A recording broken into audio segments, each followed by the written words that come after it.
Hey guys, welcome back to another review. It's been a couple weeks. I know it's been a bit of a lull here on the channel, but I was gathering up my things. I just graduated college, so I'm going to be having a lot more free time to do videos for you. And I have other things in store that I want to try with this channel, such as mini documentaries, mini stories about subjects that I want to talk about that I have an interest in. Sports teams. I'm a big sports guy besides movies. So I want to make some sports content as well. Possibly, I have some different ideas rummaging around in my head that I want to achieve now that I have the time to do this more adequately and give more time to it because I really enjoy doing this for you all. But besides that, I won't get into a spiel about that. Today we're reviewing a beautifully gorgeous movie that I haven't been able to get out of my head since I've seen it, and that is Luca Guadagnino's Queer, starring Daniel Craig, Drew Starkey, Jason Schwartzman. It's a great group of people that are in this movie. It's a incredible, beautifully gorgeous existential ride of trying to find yourself and the connections we try to make with people in that circumstance. Guadagnino here is at his most visually inspired of his career, in my opinion. This is one of the best shot movies I've seen this year. There are going to be images seared into my brain. Mukti Pram is having the greatest year of a cinematographer ever since I've started following film and getting into movies, which was about around 2019, so 5 years ago now. Three movies in 1 year: Challengers, Trap, and this. Every single one has been incredible. If I were to name my top five shot movies of the year, I'd probably go Nora, this, Trap, and then Challengers. This guy is reaching incredible heights, and I want to give props to him because this is Luca, along with Mukti Pram, at their most visually inspired to me from what I've seen of their careers. What Luca is pulling off here, and it's one of the main things of the movie, speaking without talking. That's the visual medium of movies, obviously, but a main point of Queer is is for Daniel Craig to find a connection with Drew Starkey by just being able to talk to him without speaking.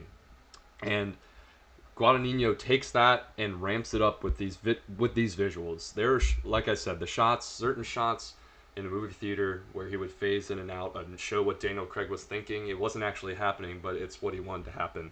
And he would use this like sort of faded, staticky images of them juxtaposed with what's actually going on, and it really struck a deep chord with me. Now, I will say this: did not fully understand everything going on at play here. William Burroughs' novel is a very in-depth, existential, heavy-handed themed book, and that was one of my main worries going into this movie. Is I'd seen sentiments of people that were lukewarm on this movie, saying maybe it would be better if they had read the book, and I was worried.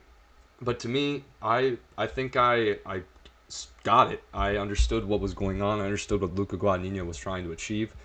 It's a man. Daniel Craig is a man desperate for attention, or not desperate for attention, but desperate for a connection, and he's scared of himself, of what he'll find if he's truly vulnerable with someone, because he hasn't been vulnerable or had a deep connection with someone in quite some time, as he's just kind of going from man to man in Mexico City, just hooking up, having a good time, being drunk, smoking a cigarette. He burns a hole through the goddamn projector. It's glorious to watch. But this movie as a whole has so many things cooking, so many layers, so many nuances, so much themes, that I thought by the end it wouldn't work for me because of how much is going on. And that's not true at all. To me, I understood majority of everything he was going for.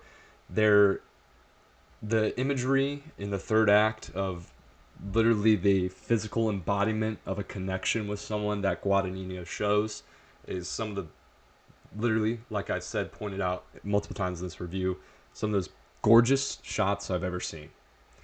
And I really hope that Guadagnino continues working in this facet. I know he has After the Hunt coming out next year.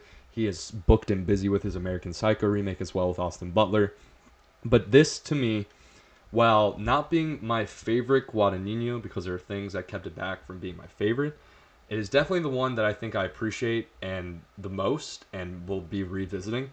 I love Challengers. I think Challengers is a better movie than this personally, but the themes and the ideas presented here in Queer will have me revisiting and studying and rewatching to get more out of it. I think each time it's a beautifully transcendent movie about two people trying to find their connections in this world, and I think Luca again is doing stuff here visually that no one is doing this year.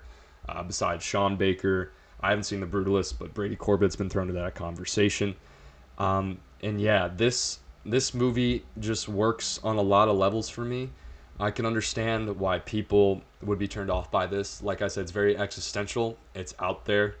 It's a very experimental movie for Guadagnino compared to the ones that I've seen before. This is him trying things out, and for me, they stick and work incredibly well. And if you don't like it, I completely understand this totally not being your thing and you not vibing with it at all, because this is a vibes movie for sure. And if you're not on the wavelength of it, then I can understand why you wouldn't like it. Um, but yeah, that is just my majority of my thoughts on Queer.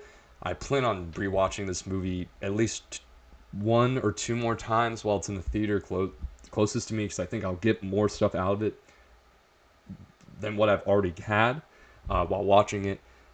So yeah, I think everyone should give this movie a chance. Be prepared for the themes and the images, and you know, this is a love story between two dudes at the end of the day, but it's also saying so much more than that. And I think one of the best lines in the movie near the end, it's a simple sentence when you think about it, but in the context of the movie, when Leslie Manville tells Drew Starkey and he says, "You should have seen yourself last night." Um, it's a simple sentence that can mean the basic thing, but in the context of the movie, it is a very powerful line that it's literally, I've just thought about that delivery and the way Drew Starkey looks at Leslie Manville and that scene alone. It's beautiful filmmaking. I love when movies can do this, and it's just it's one of the main highlights of the movie, and I hope people really do give this a chance. So yeah, those are my thoughts.